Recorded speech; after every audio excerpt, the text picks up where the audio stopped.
Howdy, everyone. My name is Nicholas, and welcome to the Headliner PodPod. We're a show about podcasts featuring podcasts by podcasters that's hosted by people who help podcasters with their podcasting. On each episode, a few of us folks over at Headliner sit down to play a game that centers around listening to randomly selected clips from over 500 episode submissions we've gotten from podcasters. Why? Well, in order to find what we call Pod Zero. Here are the rules. Each lucky contestant will hear a 60-second podcast clip. They'll then need to pick the correct podcast title from a lineup of 3 choices before being shown the artwork for that show. Before we get this show on the road, though, let's say hi to each of our contestants for today, starting with Kristy. Let's go! Thank you for the enthusiasm. I needed that. It's like a You're shot welcome. of espresso. Next up, we have Max. Hello, podcasters. We are here for you. So supportive. Oh my gosh. Next, We we got you. You're fine. You're going to get through this. Next up, we have Jesse. Hello, podcasters. We're here for you. Okay. And next, Prateek. Hey, everyone. We also have Alyssa, our producer, who I'm sure has an ad read for us. Hi, and do. Adding captions to podcast videos is no joke. Including captions on podcast videos goes a long way toward creating high-quality, engaging content that helps grow shows. By adding captions, podcasters make accessible, engaging podcast videos that support a positive listening experience. To create and style captions, log into your Headliner account at make.headliner.app and click the pink transcribe button. All right. You heard it here, folks. And on that note, let's just dive right into things, starting with Kristy. Let's go. What thing should I use? I've been trying not to double it up, but that's really hard. Is that a hat over there? On a skull? Yeah, on a skull. Yeah, no, I have a lot of hats on it. Okay.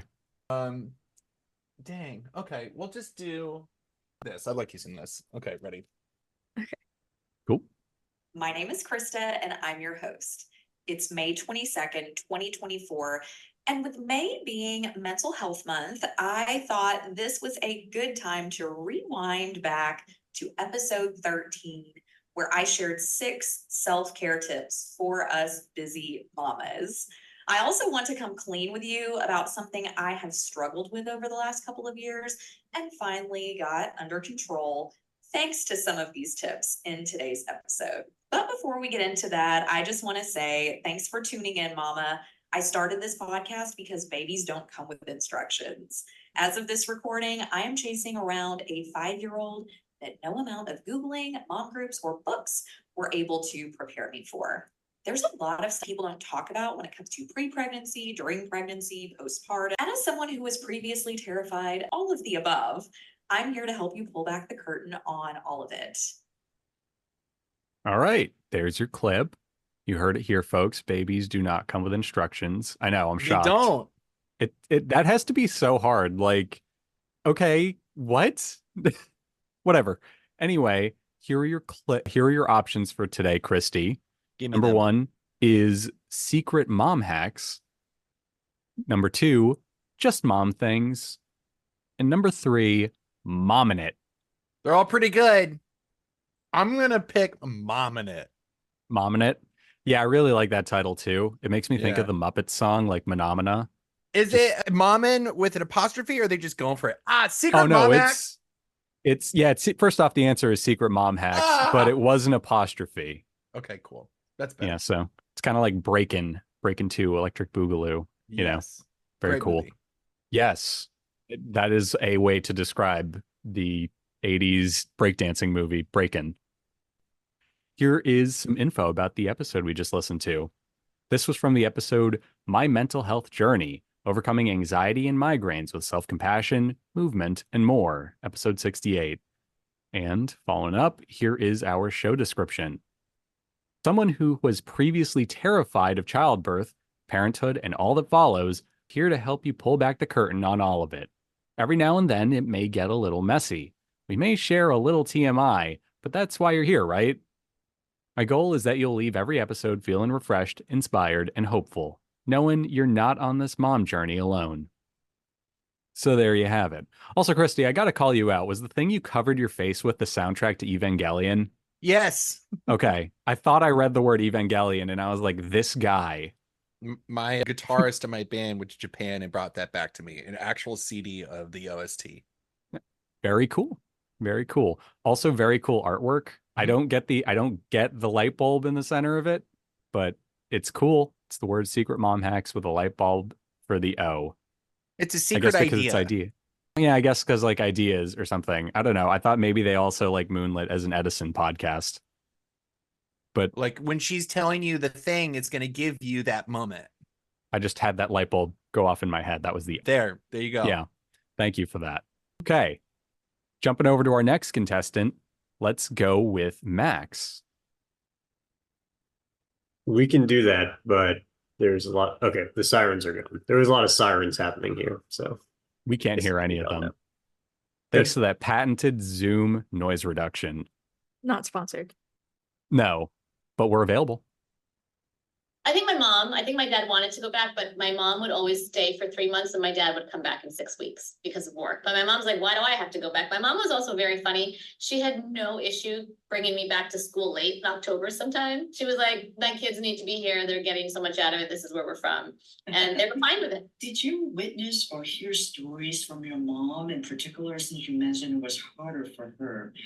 Did she experience any kind of discrimination? And how and where would that show up? You know, I will tell you, my parents, like a lot of immigrant parents, were very much about keep your head down, do the work, don't cause a fuss. They were so happy to be here. They were so grateful to be in America, and they really just wanted to work and do a good job. So when things would happen and things would happen, or I've noticed things, they would never acknowledge it. Okay. There's your clip, Max, and here are your options. Number 1, back to our roots. Number 2, 1 in a billion. And number 3, 1 in a million. I'm just gonna go with the first one. I don't want to deal with this math. All right. Back to our roots is incorrect. So sorry. It was actually 1 in a billion. And yep, so sorry. It looks like our podcast artwork is perhaps the image of the guest for this episode or something like that. Maybe the host. I don't know. But here's a bit about the show. This was from season 7, episode 10, I Love India. And here's our description. 1 in a Billion is a podcast about Asian values, culture, and society, one person at a time. We interview Asian writers, producers, entrepreneurs, and entertainers about what they do and what drives their choices and decisions. Hosted by Mabel Chan, former ABC News producer, 1 in a Billion gives the stage to the young and the bold with a voice and a view that is rarely heard. So, pretty cool, interesting stuff. And so sorry you got that wrong, Max. That's okay. I forgive you. I mean, I wasn't asking for forgiveness. I was just apologizing. Well, you got it. You got okay. it. I Fun guess this fact isn't- about this podcast, Neil was on it like 2 episodes ago. What? Really? What did he talk about? Himself. He was Nice. interviewed. I guess that makes sense. You should have led with that clip, Alyssa. That would have been a good way to see who's actually listening to the clips. See, I thought about it, but then it wouldn't have been necessarily an automation. And I was like, I didn't, I was feeling Valid. lazy. I was feeling Valid. 15 seconds, done. Headliner product promotion. You can select the episode in automation. You can. There you go. You've been Yeah, called out. Thumbnail is Neil's wife, right? That's Neil's wife? I'm pretty sure, yeah. What? What if Neil's wife is the My guest apologies. and none of us just know this? I wasn't paying attention, but I'm pretty sure that's she though. Yeah. Well, I apologize for not recognizing that. All of us have I don't just know been if you called guys out. met her. I don't know. No. If you... Better, yeah. Okay, I've barely met Neil in person. that's true. I've been at Neil's house for many brainstorm sessions because he lives 5 blocks away from me. That's right. And That's right. I have met his wife and his kids who often join the brainstorming session at some point. Wholesome. And all our best ideas are from Neil's kids. So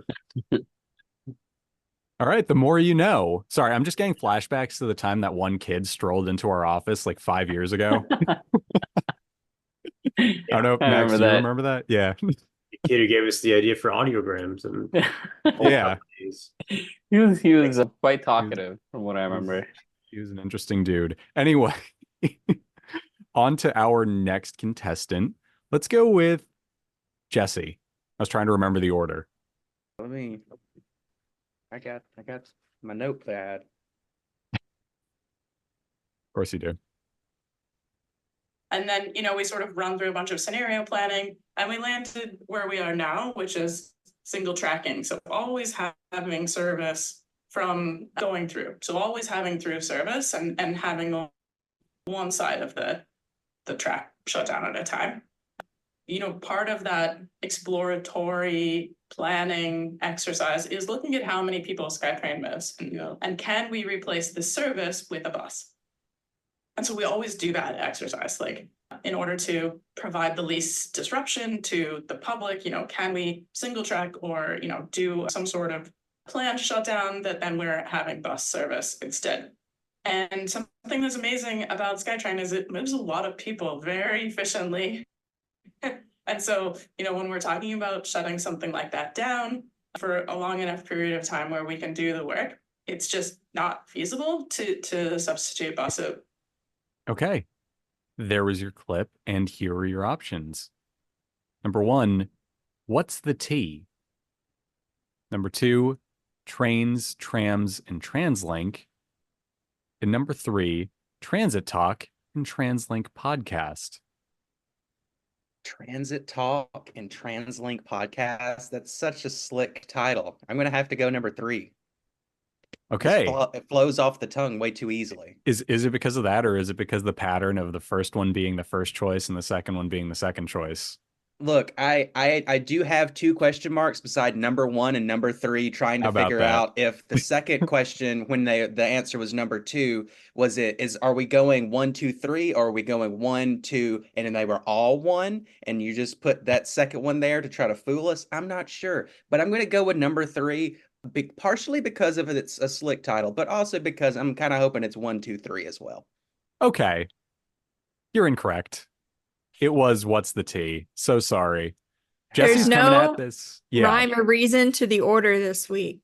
There's always rhyme and reason. No, there There's- really isn't, Jesse. The reason Alyssa has this like background instead of her actual background is because there's a dartboard behind her with the numbers 1, 2, and 3, and that decides where everything goes. It's very specific, I know. At any rate, the answer was what's the T? And our artwork is pretty cool. It just looks like like a map of the Vancouver transit system. How about that? So here's a bit about the show. Clip we just listened to was from season 3, episode 6, entitled, Where Does the SkyTrain Sleep at Night? And here's our description. Join host John Jang as he uncovers What's the T with Metro Vancouver Transit and TransLink's podcast. Come behind the scenes with us as this podcast reveals the voices and stories that drive your transit system forward. Can I just package this podcast up and send it to NJ Transit because they have so much they need to fix? Can I just be just do this? Just become Vancouver. You could. I could. I guess I could. I could send them an audiogram too with Headliner. Boom. Secret plug. Just hit that Twitter, which I guess should be X at this point, button. No, it's Twitter. And tag them. Okay. Noted. Thank you for that. And let's just jump over to our next clip. Product promotion. We've been really on top of that today, in case you haven't noticed. Good job, Max. Bro. Just All right. educating everybody about the features. Prateek, would you like to go next so that we can hopefully get another product plug in here? That's a yes. It's ready. In a moment, you will hear listeners' responses about what they see, hear, or experience that makes them feel welcome. But first, we will tell you next month's question. Here it is. Who is a historical figure whom you admire, but whose actions and words also trouble you? Historians, activists, and even content creators have been helping us gain a fuller, more balanced view of often revered historical figures. We're learning that the heroes of old were not perfect. No, Amish, could you give an example of someone like this? Absolutely. So last month, we featured Tyke James, who's the head of the recently renamed DC chapter of the Audubon Society. Okay, there was your clip. I'm actually super curious about what people are going to answer that with. So I'm already sold on the podcast, but whatever. Okay, here are your options, Prateek. Number 1, Quakers Today. Number 2, Friends Among Us. And number 3, Learning in Good Faith. I'd like to point out while you decide, if anyone says the word sus after I just said it now because I mentioned Among Us, it is an automatic DQ. What were the choices again? Quakers Today, Friends Among Us, or Learning in Good Faith. I'm just gonna go for the second one. Friends Among Us. No idea really. Okay, I am so sorry, Prateek. That was not the correct answer. Did any You of could us have- get it correct today? Kristy, Oh. Kristy did, didn't he? No, he did Mom in It. I was No, wrong. no one has You so were all far. wrong today. Damn. How about Tough. that? Alyssa's pitching a perfect game. Cool. The correct answer was Quakers Today. And the episode in question is very aptly titled Quakers and Welcome. And here's our description. Quakers Today features writers, musicians, and thinkers who are seeking wisdom and understanding in a rapidly changing world. We do not pretend to have all the answers. Instead, we have a place where you can hear people speak from the heart, grapple with faith, and share the insights they've found along the way. It's a place where you'll have the opportunity to share your own insights, reflections, and questions. Hosted by Peterson Toscano. Quakers Today is the project of the Friends Publishing Corporation. So there you go. Just so curious about that question. Seriously, I'm actually going to tune into their next episode because I want to know what people are going to name check in there. So, cool. And now that everyone has gone, let's just give it one last go. Let's have everyone team up because why not? So if everyone will just cover their eyes, please. And Kristy could fight the urge to hum the theme to Evangelion. It's like it's this cycle of we want more, we want more, want more. But yet, when we look around at today's times, most people are unhappy. They're a lot unhappier than they were when I was growing up. So it just kind of shows me that having more doesn't really equal happiness. So I think, for me, it's just that different type of financial approach. And I try to tell people, I personally believe that money leads to experience and opportunities. Like we just got back. My mom is a big LA Dodger fan, and we actually went out to LA last weekend. My brother met us out there, watched the Braves Dodger game, got to watch 2 of them. And that took money to do. But yet that experience is something that will last forever. And that's kind of the way I view money, that yeah, it's nice to have a big house, nice or whatever. Those things come and go. But the memories that we create and the opportunities we create for ourselves, those are the things that are everlasting. So I think, for me, that's where my financial advice comes from, is I just see a lot of people are very unhappy in life, even though they could make a lot of money. Okay. There was your clip. And here are your options. Let's see if anyone gets this one right today.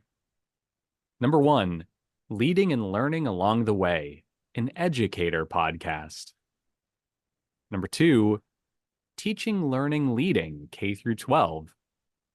And number 3, My Summer Project, a podcast for educators. Jesse, did you do any math?